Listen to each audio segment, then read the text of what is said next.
अभी कुछ दिन पहले खबर आई है कि निप्पॉन इंडिया म्यूचुअल फंड ने अपने इन्वेस्टर्स के साथ 1800 करोड़ का स्कैम कर दिया है। सोचिए 1800 करोड़ का।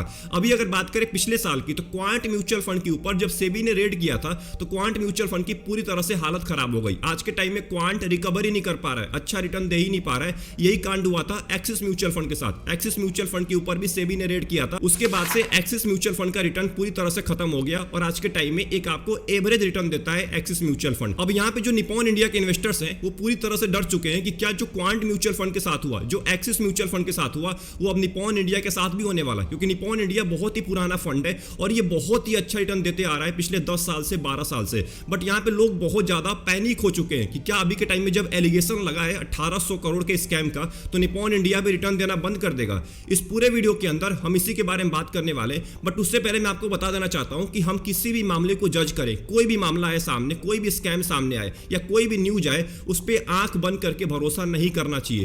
अब अगर बात करें निप्पॉन इंडिया म्यूचुअल फंड की, तो थोड़ा सा इसके बैकग्राउंड में जाना पड़ेगा, थोड़ा सा इसके पास्ट में जाना पड़ेगा, देखना पड़ेगा कि आखिर में हुआ क्या था आज से 5-6 साल पहले। उसके बाद आपको अच्छे से क्लियर हो जाएगा क्या अभी के टाइम में आपको निप्पॉन इंडिया में रहना है, क्या बेच के बाहर निकल जाना है, क्या सच में अभी के टाइम में निप्पॉन इंडिया ने स्कैम किया है कि किसी और म्यूचुअल फंड ने स्कैम किया था और अभी के टाइम में निप्पॉन इंडिया पे वो एलिगेशन लगाया जा रहा है। उसके बाद मैं बताने वाला हूं निप्पॉन इंडिया स्मॉल कैप के बारे में कि क्या आपको अभी के टाइम में निप्पॉन इंडिया स्मॉल कैप में पैसा इन्वेस्ट करना है या एग्जिट करके बाहर निकल जाना है। अब देखिए, सबसे पहले आपको यह समझना पड़ेगा कि जिसको आप आज निप्पॉन इंडिया म्यूचुअल फंड बोलते हैं ना, वो एक्चुअल में निप्पॉन इंडिया म्यूचुअल फंड हुआ ही नहीं करता था 2019 से पहले। इसका नाम था रिलायंस म्यूचुअल फंड, मतलब कि ये रिलायंस का म्यूचुअल फंड हुआ करता था। बट 2019 के बाद इसके ऊपर निप्पॉन ने टेक ओवर कर लिया और इसका नाम हो गया निप्पॉन इंडिया म्यूचुअल फंड। तो जो आज एलिगेशन लगाया जा रहा है ना 1830 करोड़ का, ये एलिगेशन रिलायंस म्यूचुअल फंड पे लगाया जा रहा है, ना कि निप्पॉन इंडिया म्यूचुअल फंड पे। अब हमें थोड़ा सा इसके पास्ट के बारे में जानना पड़ेगा। अब आपने आज से पहले एक बैंक का नाम जरूर सुना होगा, बहुत ही फेमस बैंक है, एक बार डूबने से भी बच चुका है, जिसका नाम है यस बैंक। अब 2017 के अंदर में यस बैंक ने रिलायंस को लोन दिया। जो रिलायंस म्यूचुअल फंड है ना, मैंने आपको पहले बता चुका हूं, 2019 से पहले निप्पॉन इंडिया का नाम था रिलायंस म्यूचुअल फंड। तो रिलायंस को यस बैंक ने लोन दिया था।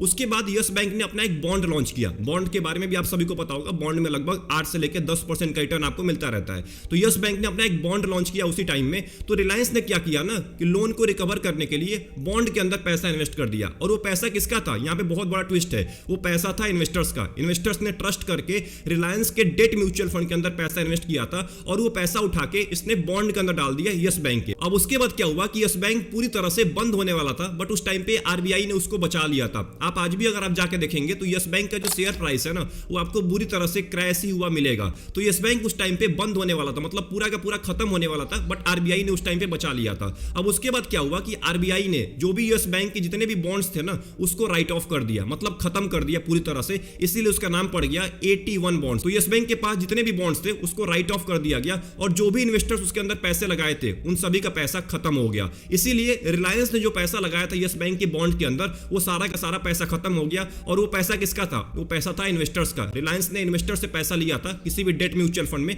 क्योंकि डेट म्यूचुअल फंड के अंदर ही पैसा इन्वेस्ट करते हैं, जहां पे जो एसेट मैनेजमेंट कंपनी होती है वो किसी को लोन देती है और वहां से उसको इंटरेस्ट रेट मिलता है जो कि अपने इन्वेस्टर्स को देती है। वैसे ही रिलायंस के डेट म्यूचुअल फंड के अंदर जो भी पैसा इन्वेस्ट किया था उसमें से कुछ पैसे को यस बैंक के बॉन्ड्स के अंदर डाला गया था रिलायंस के द्वारा। वो पैसा खत्म हो गया। इसीलिए आज के टाइम में बोला जाता है कि 1800 करोड़ का स्कैम हो चुका है रिलायंस म्यूचुअल फंड के द्वारा। और आज के टाइम में उसका नाम बदल के हो चुका है निप्पॉन इंडिया म्यूचुअल फंड। इसीलिए आज निप्पॉन इंडिया म्यूचुअल फंड का नाम आ रहा है।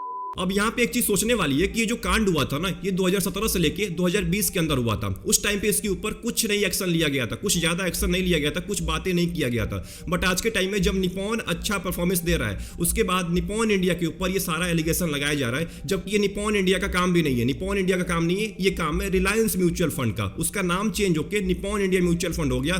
तो अगर आप एक निप्पॉन इंडिया म्यूचुअल फंड के इन्वेस्टर है, लार्ज कैप में, मिड कैप में, स्मॉल कैप में, आप कहीं भी पैसा इन्वेस्ट करते हैं, आपको पैनिक होने की कोई जरूरत नहीं है। अगर आप पैनिक होंगे तो वहां पे फंड मैनेजर को भी पैनिक होना पड़ेगा। अगर आप पैनिक होकर सेलिंग करेंगे तो वहां पे दिक्कत होती है फंड मैनेजर को। इसीलिए फंड अच्छा परफॉर्मेंस नहीं करता है एलिगेशन लगने के बाद, क्योंकि लोग पैनिक होकर पैसा निकालना स्टार्ट कर देते हैं। आपको ये गलती नहीं करनी है। यहाँ पे निप्पॉन इंडिया की कोई भी गलती नहीं है, कोई भी यहाँ पे निप्पॉन इंडिया ने स्कैम नहीं किया। यहाँ पे स्कैम हुआ था रिलायंस म्यूचुअल फंड के साथ, जिन्होंने पैसा इन्वेस्ट किया था यस बैंक के बॉन्ड के अंदर। तो यहाँ तक जो भी आपके माइंड में डाउट चल रहे थे निप्पॉन इंडिया म्यूचुअल फंड को लेके या ये 1800 करोड़ के स्कैम को लेके, वो सब डाउट खत्म हो गया होगा। आपको पता चल गया होगा कि आखिर में रियल स्टोरी क्या है इसके पीछे का। अब बात करने वाले Nippon India small cap mutual fund के बारे में। बहुत सारे लोगों ने कमेंट किया था कि क्या निप्पॉन इंडिया स्मॉल कैप में अब एसआईपी करना चाहिए या इससे पैसा निकाल लेना चाहिए, क्योंकि इसका जो एसेट अंडर मैनेजमेंट है वो 60,000 करोड़ को पार कर चुका है। तो क्या इसके अंदर अब पैसा इन्वेस्ट करना चाहिए, एसआईपी करना चाहिए या एलिगेशन लगने के बाद पैसा निकाल लेना चाहिए? सबसे पहले हमें निप्पॉन इंडिया स्मॉल कैप के बारे में थोड़ा सा रिसर्च करना पड़ेगा, उसके बाद ही मैं आपको बता पाऊंगा कि अभी के टाइम में आपको पैसा इन्वेस्ट करना है कि नहीं करना है। तो अगर बात करें निप्पॉन इंडिया स्मॉल कैप की, तो पिछले एक साल के अंदर में 34% का सीएजीआर दिया है। वहीं इसके बेंचमार्क ने भी 34% का सीएजीआर दिया है। 3 साल की बात करें तो 29% का सीएजीआर है। 5 साल के अंदर में 35% का सीएजीआर दिया है। एंड 2010 से लेकर अभी तक लगभग 22% का सीएजीआर दिया है। वहीं इसके बेंचमार्क ने केवल 14% का दिया है। एंड जो सेंसेक्स है उसने लगभग 11% का रिटर्न दिया है। इसने लगभग 22% का रिटर्न दिया है 2010 से लेकर अभी तक। वहीं अगर बात करें निप्पॉन इंडिया स्मॉल कैप के पोर्टफोलियो के बारे में, तो यहाँ पे टॉप 10 होल्डिंग आपके स्क्रीन के सामने, जिसमें सबसे ऊपर है एचडीएफसी बैंक, जिसका लगभग 2% का वेटेज है। मतलब कि इसमें कंपनी बहुत ज्यादा है, इसीलिए वेटेज बहुत ज्यादा कम हो चुका है। अगर हम बात करें इसके इंडस्ट्री की, तो यहाँ पे देखिए इंडस्ट्रियल प्रोडक्ट्स के अंदर सबसे ज्यादा पैसा इन्वेस्ट किया जाएगा, लगभग 9%। दूसरे नंबर पे इलेक्ट्रिकल इक्विपमेंट, जिसमें लगभग 7% का वेटेज है। कंज्यूमर ड्यूरेबल, जिसमें लगभग 6% का वेटेज है। बैंकिंग सेक्टर में लगभग 6% का वेटेज है। तो ऐसे करके आपके पैसे को इन्वेस्ट किया जाएगा। सबसे ज्यादा पैसा आपका इंडस्ट्रियल प्रोडक्ट के अंदर ही डाला जाएगा। अगर हम बात करें निप्पॉन इंडिया स्मॉल कैप के अंदर आप केवल 10,000 रुपए के एसआईपी स्टार्ट किए होते आज से 5 साल पहले, तो उसकी वैल्यू 14 लाख रुपए हो जाती। 10 साल पहले किए होते तो 47 लाख रुपए हो जाती। एंड 2010 के अंदर यानी कि आज से 15 साल पहले किए होते तो लगभग 1 करोड़ 33 लाख रुपए वैल्यू हो जाती, केवल 10,000 रुपए हर महीने के एसआईपी की।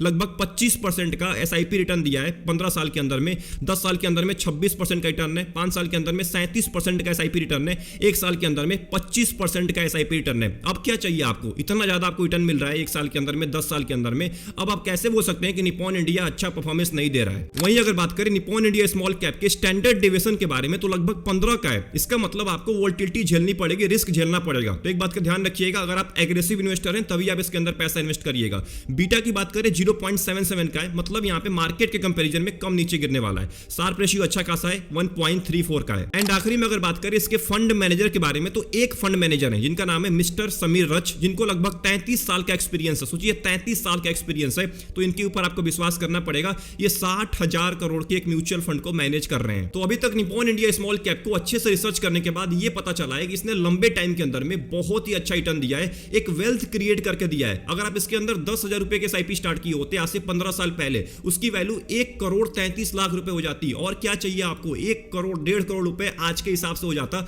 अगर आप आज से 15 साल पहले पैसा इन्वेस्ट किए होते। बट यहाँ पे एक चीज सोचने वाली है कि Nippon India small cap fund small cap category से बिलोंग करता है और लगभग 65% पैसे को स्मॉल कैप कंपनीज में डालना ही होता है। इससे भी का रेगुलेशन है। अब यहाँ पे क्या हो गया है ना कि इसका जो एयूएम है वो 60,000 करोड़ को पार कर चुका है, जो कि स्मॉल कैप कैटेगरी के लिए बहुत ज्यादा होता है। इसीलिए इसने अपना लमसम इन्वेस्टमेंट बंद करके रखा हुआ है। आप इसके अंदर लमसम नहीं कर सकते हैं, केवल एसआईपी ही कर सकते हैं। एसआईपी आप 500 रुपए से भी स्टार्ट कर सकते हैं इस फंड के अंदर। वहीं अगर बात करें तो इस म्यूचुअल फंड की जो होल्डिंग है ना, उसके अंदर 200 कंपनी है। सोचिए 200 से भी ज्यादा कंपनी है। इसीलिए कंपनी ज्यादा बढ़ाई गई है क्योंकि इसका एयूएम बहुत ज्यादा बढ़ चुका है, तो इसको ज्यादा कंपनीज के अंदर पैसा इन्वेस्ट करना पड़ेगा। अब इसका नुकसान भी है और फायदा भी है। फायदा क्या है कि यहाँ पे आपको डाइवर्सिफिकेशन मिल जाता है, बट नुकसान क्या है कि जब मार्केट नीचे गिरेगा ना, ये कंपनी बहुत बुरी तरह से नीचे गिरती है। तो एक बात का ध्यान रखिएगा, अभी के टाइम में आपको इसलिए इसके अंदर अंडर परफॉर्मेंस देखने को मिल रहा है क्योंकि इसके अंदर बहुत सारी कंपनीज है। अब इसका नतीजा ये हुआ कि उसके अंदर मैक्सिमम स्मॉल कैप कंपनीज होने वाली हैं। तो जब वो नीचे गिरती है ना, तो ये फंड भी बुरी तरह से नीचे गिरता है।